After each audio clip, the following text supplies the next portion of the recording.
Ken Williams, Unfold the Soul, with the reminder for leaders of how important celebration is. It's more than making people feel good. That's, of course, a part of it.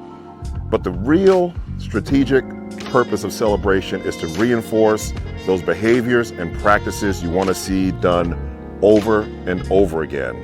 When we recognize humans for things they're doing well, they're apt to do it again. When your mission's in place, when your why is solid, you want to celebrate those behaviors and practices that are aligned with moving your mission forward. And there are times you want to make that celebration public, because that does two things. One, it recognizes your teachers and teams and staff that are acting in ways, practicing in ways that are aligned with your culture.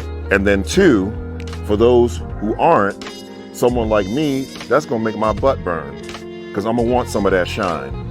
And so when I see someone else being recognized for practices that are moving the mission forward, moving the culture forward, I'm gonna want some of that. And I'm more apt to engage in those practices as well.